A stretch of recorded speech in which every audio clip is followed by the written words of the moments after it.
Hello guys and welcome back to my channel Sirf IAS. प्यारे साथियों, vision IAS की monthly current affairs की magazine October month की जो है उसमें आप सभी का बहुत स्वागत। मैं प्रसन्ना वर्मा आज आपके लिए लेकर आई हूँ उसका पार्ट 9 और हम जो कंटिन्यू कर रहे हैं वो है इकोनॉमी। आइए, वही रिक्वेस्ट हर एक यूट्यूबर की, चैनल सब्सक्राइब कर लीजिएगा। चलिए आइए शुरू करते हैं पहले टॉपिक से, जो कि है नोबेल प्राइजेस 2023 का। क्या है, न्यूज़ में क्यों रहा, समझते हैं। देखिए, नोबेल प्राइजेस 2023 के लिए इन्हें रिसेंटली अनाउंस किया गया। तो नोबेल प्राइज़ क्या होता है पहले ये समझिए। देखिए, ये एक इंटरनेशनल अवार्ड दिया जाता है, एडमिनिस्टर करा जाता है नोबेल फाउंडेशन के द्वारा, जो कि स्टॉकहोम स्वीडन में है। और ये बेस्ड है ऑन अ लास्ट विल, है ना, आखिरी इच्छा थी एल्फ्रेड नोबेल की 1895 में, तो इसकी ये सब शुरुआत हुई। अच्छा, एल्फ्रेड नोबेल की इच्छा को इतना क्यों मान्यता दी गई? ये एक स्वीडिश इन्वेंटर थे, एक एंटरप्रेन्योर थे और पॉपुलरली जाने जाते थे अपने डायनामाइट, ब्लास्टिंग कैप और स्मोकलेस गन पाउडर को इन्वेंट करने के लिए। कैटेगरीज की बात करें तो इसे 1901 में इंस्टीट्यूट करा गया और प्राइज़ हर साल दिया जाता है from the bulk of Fortune left by Alfred Nobel, है ना भाई। देखिए, 5 कैटेगरीज में, जैसे कि इन्होंने भाई कितना कुछ दिया है ना, तो उन्हीं ही कैटेगरीज में दिया जाता है। फिजिक्स में, केमिस्ट्री में, एक आपका फिजियोलॉजी हो गया या मेडिसिन हो गया, लिटरेचर हो गया, पीस हो गया, ठीक है। उन लोगों को दिया जाता है जिन्होंने इन जो है मानवता के लिए, ह्यूमन काइंड के लिए पिछले साल में, मतलब सालों में आगे तक या बहुत अच्छा कंट्रीब्यूशन दिया हो। अब देखिए, 6th कैटेगरी नोबेल प्राइज़ की इन इकोनॉमिक साइंसेस, इसे बाद में 1968 में लाया गया था by Royal Bank of Sweden, and ये पहली बार 1969 में किसी को अवॉर्ड किया गया था, ठीक है। अब एक सवाल ये उठता है कि जो जीतते हैं उन्हें क्या मिलता है ना, what do the winners receive, इनको क्या मिलता है विनर्स को।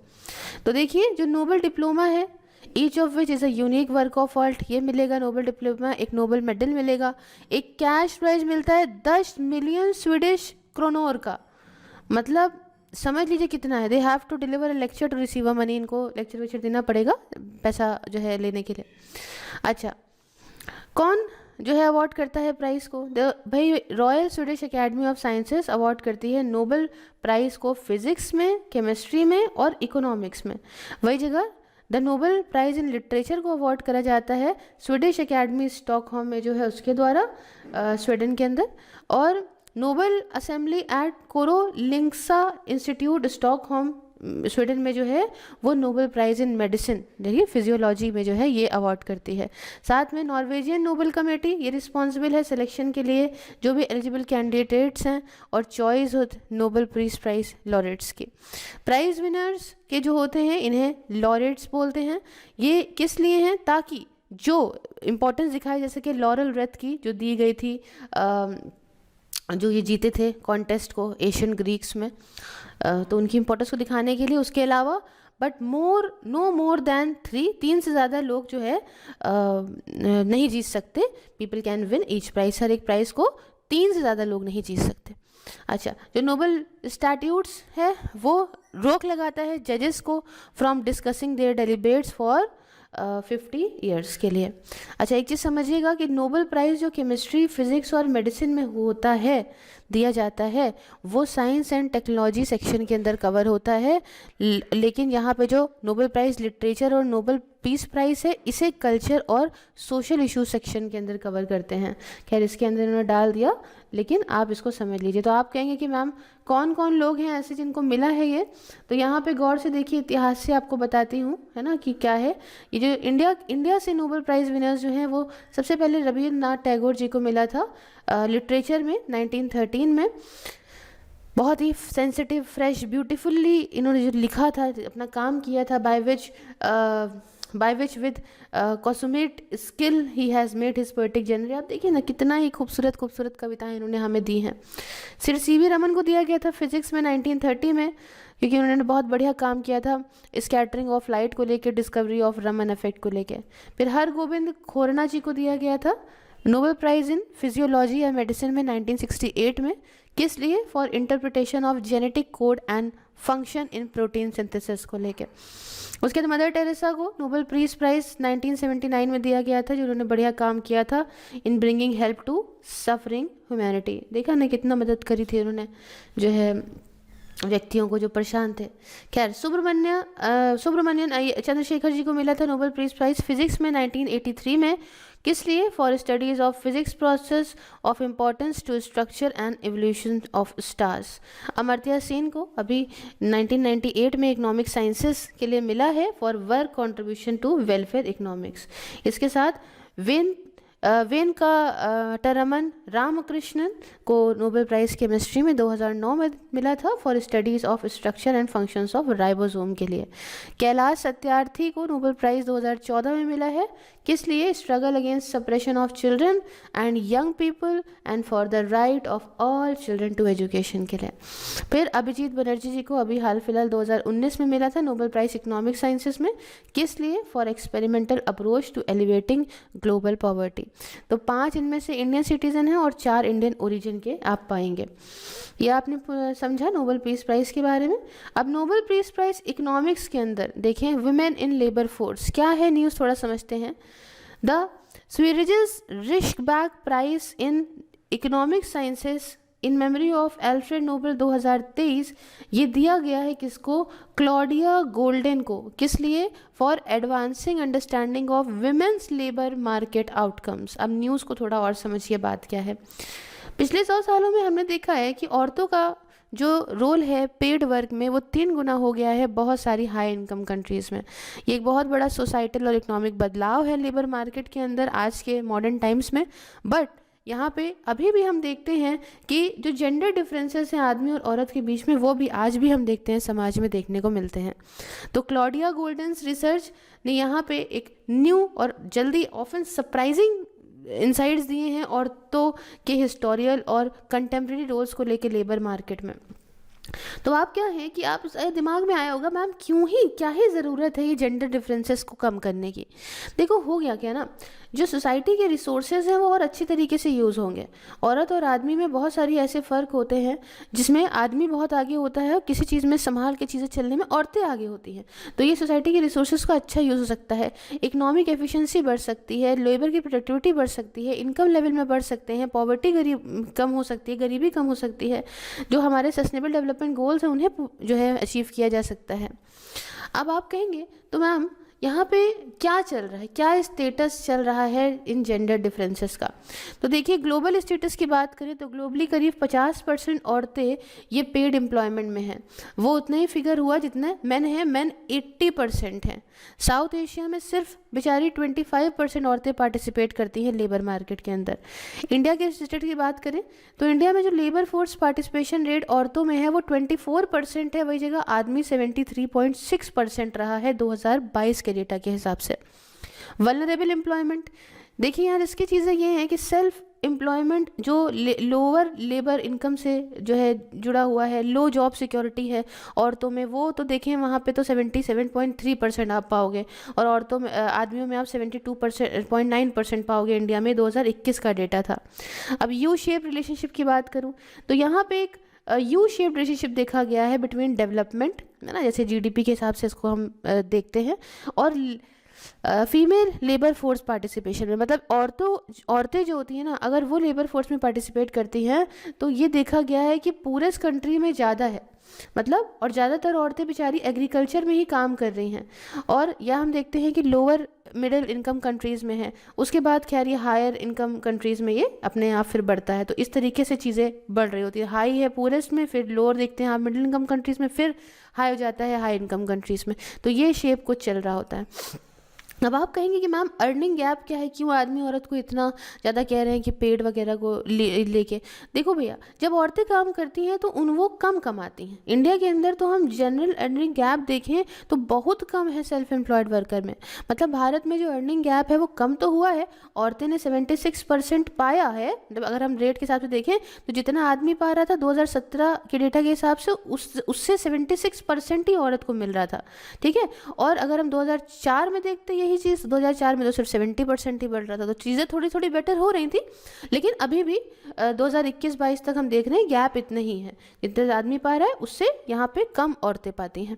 अपॉर्चुनिटीज़ की बात करें तो औरतें जो हैं वो काम करना, फॉर्मल एम्प्लॉयमेंट में थोड़ा कम होता है इनका, बहुत ही कम अपॉर्चुनिटीज़ हैं बिजनेस एक्सपैंड को लेके, करियर प्रोग्रेशन को लेके, क्योंकि घर वर की जिम्मेदारी भारत के अंदर काफ़ी ज़्यादा रख दी जाती हैं। तो अब फैक्टर्स जो इन्फ्लुएंस करते हैं लेबर फोर्स के पार्टिसिपेशन को समझते हैं। ये सबसे पहला जो अभी ऊपर मैंने आपको बोला था यू शेप्ड कर्व, ये क्या होता है? देखो पहले क्या था कि इसको कंक्लूड करा जाता था इस हिसाब से कि यहाँ पे एक पॉजिटिव एसोसिएशन है इकोनॉमिक ग्रोथ के बीच में और औरतें जो भी पेड एम्प्लॉयमेंट में देखी जाती हैं उसके बीच में, कि मतलब अगर औरतें काम करेगी तो इकोनॉमिक ग्रोथ होगी।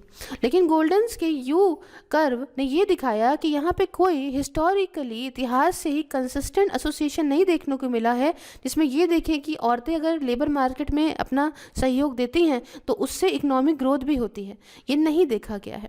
अच्छा, फिर सोशल नॉर्म्स की बात करें तो देखिए लॉ हो चाहे कस्टम्स हो, जिन्हें मैरिज बार्स कहा जाता है, वो औरतों को बहुत रोकते हैं कि एक शादीशुदा औरत जो है वो अपना एम्प्लॉयमेंट नहीं कर सकती, चाहे जितनी भी डिमांड हो लेबर की, लेकिन नहीं कर सकती। हमने भी देखा है कई बार कि भैया शादी के बाद क्या नौकरी करोगी, नहीं नौकरी तो छुड़ा देंगे, आदमी तो कमा ही रहा है।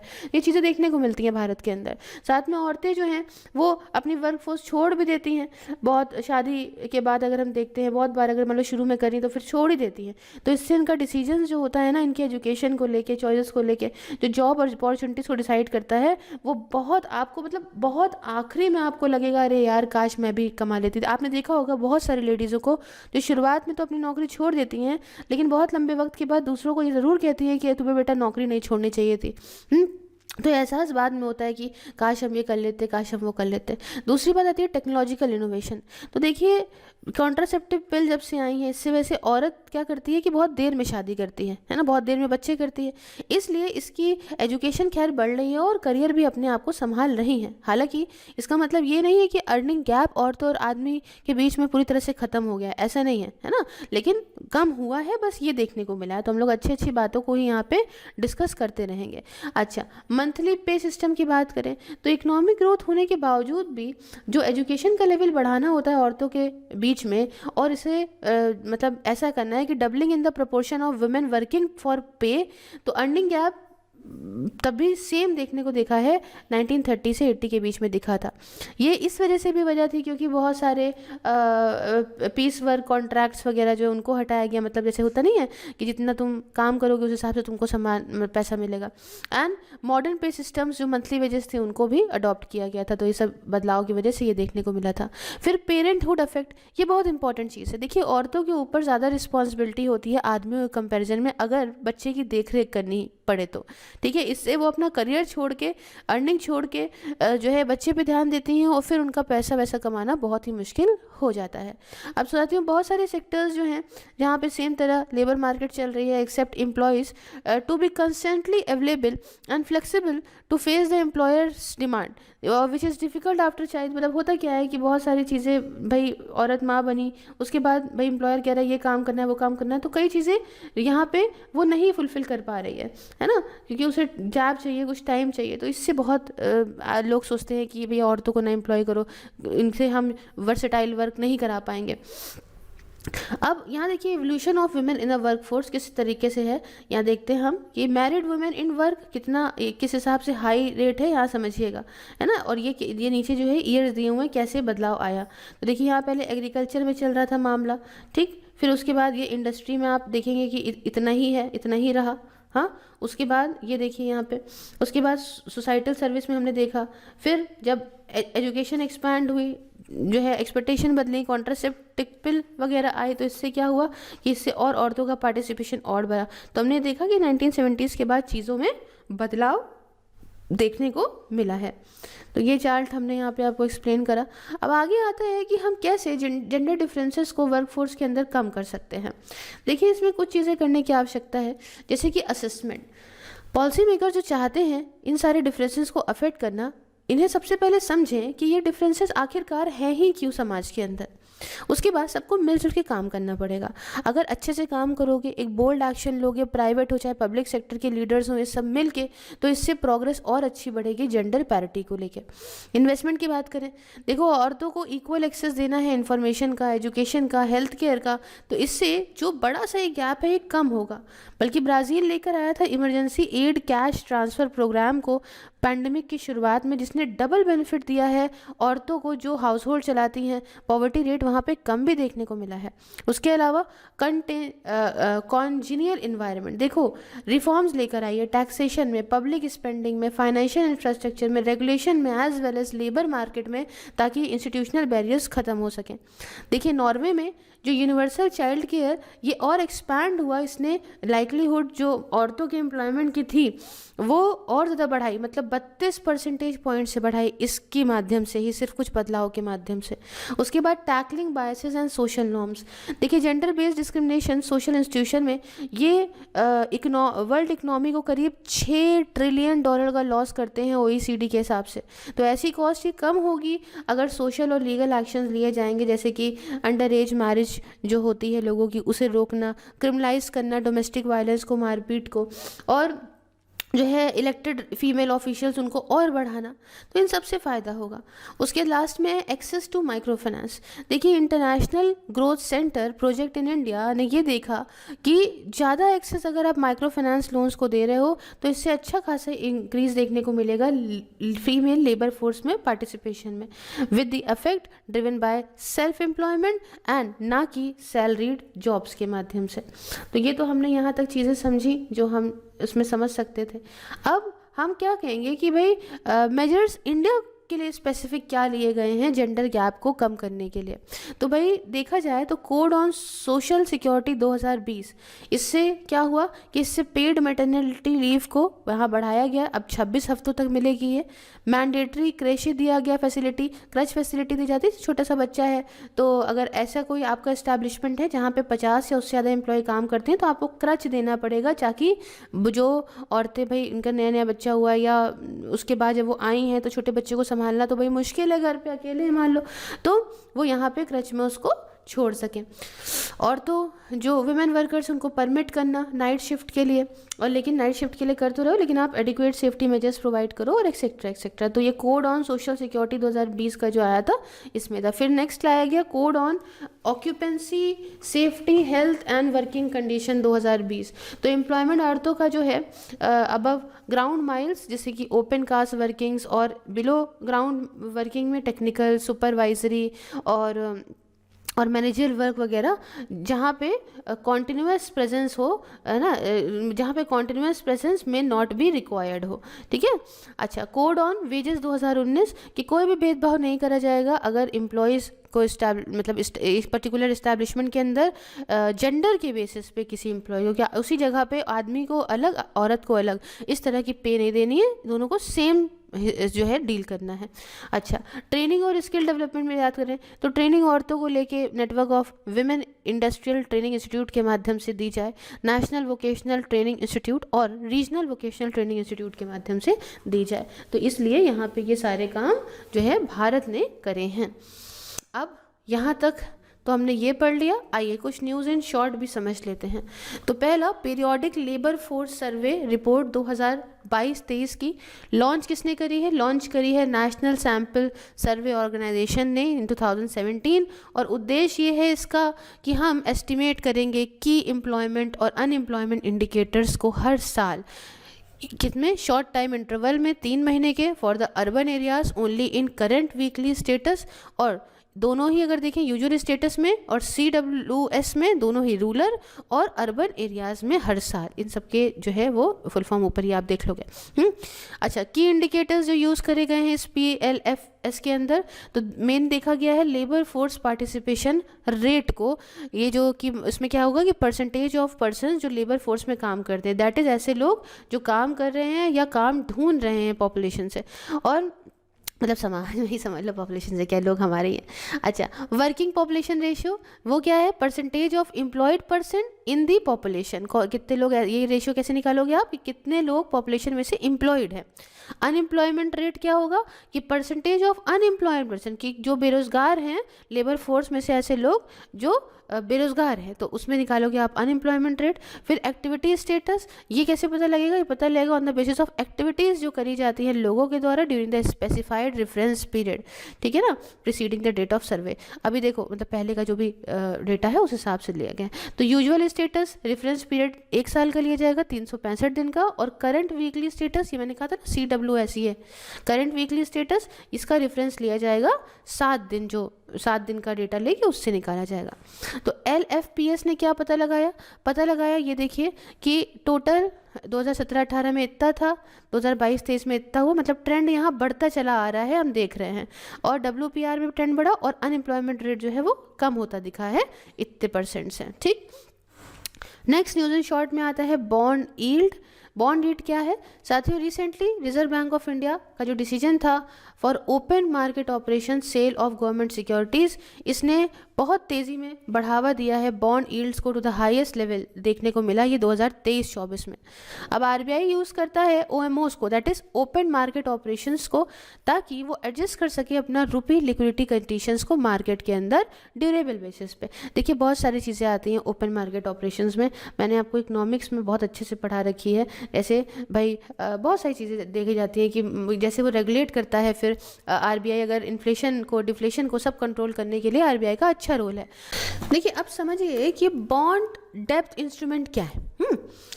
देखो सिंपल सी बात क्या है कि एक कोई एंटिटी है, अब एंटिटी कोई भी हो सकती है, ये हो सकती है सरकार हो सकता है कोई प्राइवेट ऑर्गेनाइजेशन हो, कुछ भी हो सकता है, ठीक है ना।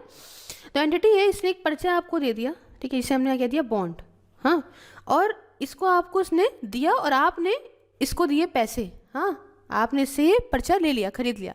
तो आप क्यों खरीद रहे हो पैसे देके, क्योंकि इसने आपसे ये वादा कराया है कि एक डेफिनेट पीरियड ऑफ टाइम में आपको वेरिएबल है ना या फिक्स रेट ऑफ इंटरेस्ट इसमें मिलेगा।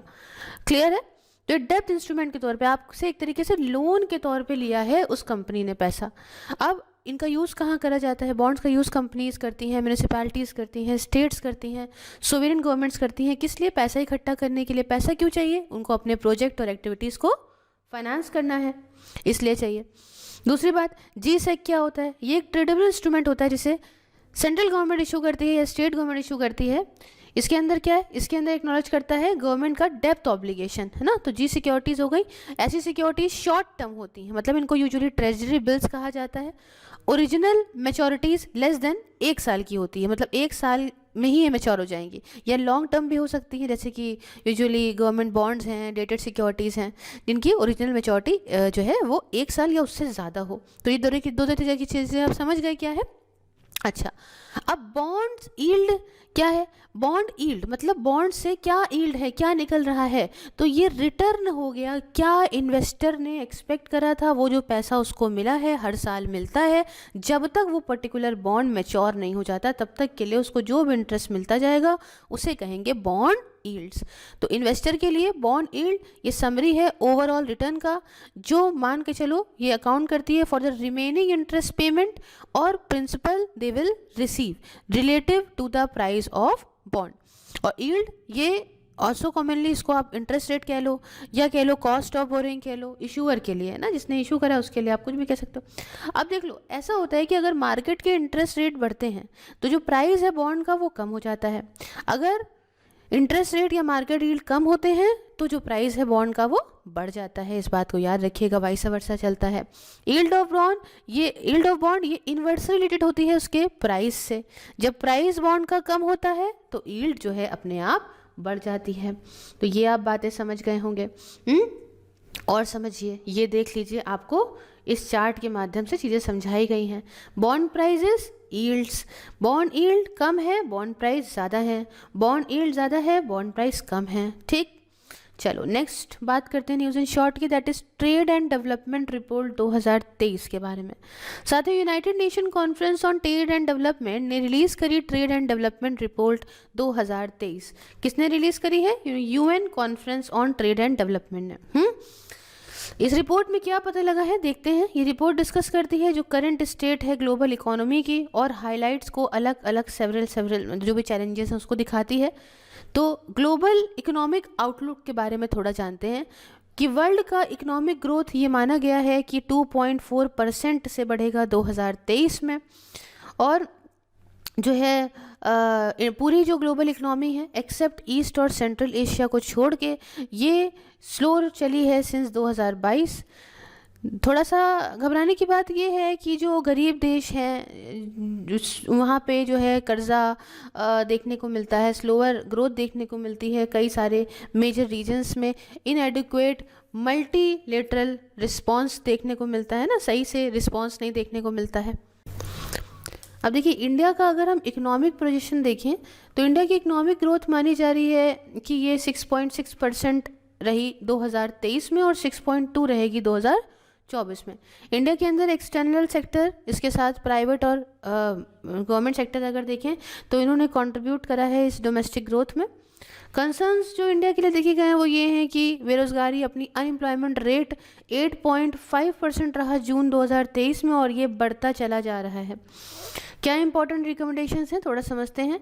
फाइनेंशियल स्टेबिलिटी, सेंट्रल बैंक को मजबूत करना चाहिए, अपना इंटरनेशनल कोऑर्डिनेशन फोकस डालना चाहिए लॉन्ग टर्म फाइनेंशियल सस्टेनेबिलिटी पे प्राइवेट और पब्लिक सेक्टर्स के लिए। सोशल प्रोटेक्शन, तो रियल वेजेस को बढ़ाना है, मजबूत करना है कॉम्प्रिहेंसिव सोशल प्रोटेक्शन प्रोग्राम को। एनर्जी ट्रांजिशन एग्रीमेंट की बात करें तो एग्रीमेंट्स जो कि G20 के अंदर आते हैं, WTO के अंदर, IMF के अंदर और वर्ल्ड बैंक के अंदर, इन्हें करा जाना चाहिए ताकि एनर्जी ट्रांजिशन हो, टेक्नोलॉजी ट्रांसफ़र हो और रिलायबल एक्सेस हो फाइनेंस के लिए for climate adaptation. Trade regulation की बात करें तो इंटरनेशनली एक सिस्टमिक अप्रोच रहेगी ताकि अच्छे से कमोडिटी को और फूड ट्रेडिंग जो भी ज़रूरत है उन्हें प्रॉपर से रेगुलेट करें और प्रॉपर डेवलप करें। अच्छा, depth servicing and financial architectural reforms, देखो रिफॉर्म्स में कुछ लाने की, कुछ बदलाव लाने की ज़रूरत है रूल्स के अंदर, प्रैक्टिसेस के अंदर जो कि ग्लोबल फाइनेंशियल आर्किटेक्चर के हैं, ताकि जो बर्डन है डेप्थ सर्विसिंग का उसे ख़त्म किया जा सके। आइए समझते हैं UNCTAD United Nation conference on trade and development के बारे में कुछ बातें। साथियों, ये एक परमानेंट इंटरनेशनल बॉडी है यूनाइटेड नेशन की, स्थापित हुई थी यूनाइटेड नेशन जनरल असेंबली के द्वारा, करी गई थी 1964 में। 195 मेंबर्स हैं, इसमें इंडिया भी इसका मेंबर है। बात करें काम की तो इसका काम का फोकस 4 मेन एरिया में रहता है: trade and development, investment and enterprise, technology and innovation and macro economics and development policies में। फंक्शंस की बात करें साथियों तो ये मदद करता है डेवलपिंग कंट्रीज़ को कि वो और इक्विटेबली अच्छे से मिलजुल के समानता से ग्लोबल इकोनॉमी में अपना कंट्रीब्यूशन दे सकें। सपोर्ट करता है डेवलपिंग कंट्रीज़ के एफर्ट्स को कि वो ट्रेड, इन्वेस्टमेंट, फाइनेंस और टेक्नोलॉजी को यूज़ कर सकें अपने कुछ जो है ज़रूरत के तौर पे, ताकि सस्टेनेबल डेवलपमेंट किया जा सके। ये CTAD जो है वो क्या और रिपोर्ट्स पब्लिश करता है, तो उसमें ट्रेड एंड डेवलपमेंट रिपोर्ट आती है, वर्ल्ड इन्वेस्टमेंट रिपोर्ट है, डिजिटल इकोनॉमी रिपोर्ट है, इसके अलावा टेक्नोलॉजी एंड इनोवेशन रिपोर्ट है और रिव्यू ऑफ मैरीटाइम ट्रांसपोर्ट है। तो ये हमने बात करी इसकी। नेक्स्ट हमारा टॉपिक है जो कहता है प्रॉम्प्ट करेक्टिव एक्शन फ्रेमवर्क के बारे में। साथियों, RBI एक्सटेंड करने जाता है इस प्रॉम्प्ट करेक्टिव एक्शन सुपरवाइजरी के नॉर्म्स को तो गवर्नमेंट ओन NBFC के लिए भी फ्रॉम अक्टूबर 2024 से।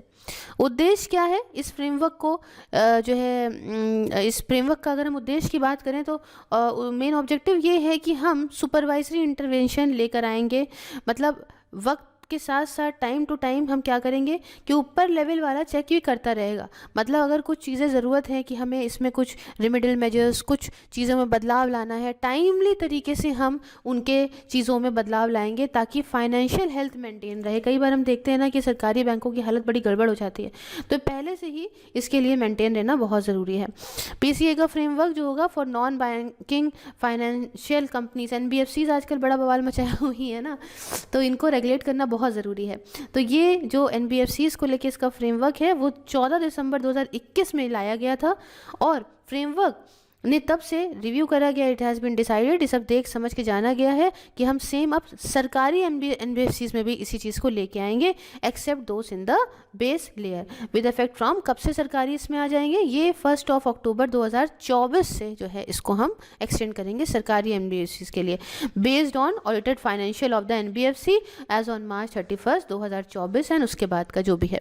अच्छा, बेस लेयर क्या है? बेस लेयर कैरेक्टराइज करी जाती है as those non deposit taking NBFC जिनका असेट साइड 1,000 रुपये से कम होता है, और बाकी जो 3 लेयर्स हो गई बेस लेयर के अलावा वो आती है मिडिल लेयर, अपर लेयर और टॉप लेयर, और कुछ जो मेजर सरकार की NBFCs हैं उनमें PFC, REC, IRFC और IFCI का नाम आता है। साथियों, PCA फ्रेमवर्क जो है वो इंट्रोड्यूस करा गया था NBFCs के लिए एज ये सारे जो लेंडर्स थे वो साइज़ में भी बढ़े, सिस्टमेटिकली इम्पॉर्टेंट भी बने। क्यों? क्योंकि भाई एक तरीके से देखा जाए ना, आपस में काफ़ी कनेक्टेड रहे एक दूसरे सेगमेंट के साथ में ये फाइनेंशियल सिस्टम के। तो ये पूरी कहानी है। करेक्टिव एक्शंस में कुछ 3 चीज़ें आती हैं, ये थोड़ा देख लीजिए। एक आता है डिस्क्रिशनरी एक्शंस जो कि रिलेटेड होते हैं गवर्नेंस से, कैपिटल से, प्रॉफिटेबिलिटी और बिजनेस से। रिस्ट्रिक्शन ऑन डिविडेंड डिस्ट्रीब्यूशन और रेमिटेंस ऑफ प्रॉफिट आता है, और तीसरा आता है रिस्ट्रिक्शन ऑन ब्रांच एक्सपेंशन। तो ये हमने बात करी इसकी। अब देखिए इसके जो नेक्स्ट टॉपिक्स रहेंगे, that is reserve bank of India treatment of wilful defaulters and large defaulters direction 2023 release जो हुआ है, इसको हम अपने नेक्स्ट वाले पार्ट में करेंगे। तब तक के लिए जुड़े रहिए मेरे साथ। All the social media links are in description box. You can also find this videos on Facebook and on WhatsApp and everything. Each and every channel is on description box. Please follow me everywhere. मिलती है next video में। जय हिंद, जय भारत।